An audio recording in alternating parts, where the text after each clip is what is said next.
हिमाली जिल्ला हुम्लाको सिमकोट गाउँपालिका वडा नम्बर 1 दोजामको बैजीबाडामा प्राकृतिकले दिएको देन ढुङ्गामाथि नेपालको नक्सा छ। नेपाल सरकार र यस ढुङ्गामा भएको नक्सा अलि फरक छ।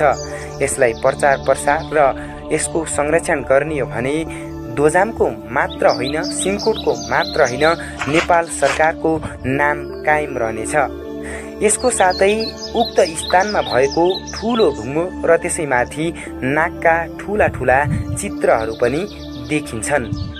उक्त ढुङ्गालाई कुनै अनावश्यक दुःख दिने हो भने उक्त ढुङ्गाको फेदबाट ठूला ठूला सर्प र नाग निस्किने स्थानीयवासी बताउँदछन्। उक्त ढुङ्गो सडकको छेउमै भए पनि त्यसलाई कुनै अनावश्यक दुःख नदिएर संरक्षणको पर्खाइमा बसेको छ। उक्त ढुङ्गो र नेपाल सरकार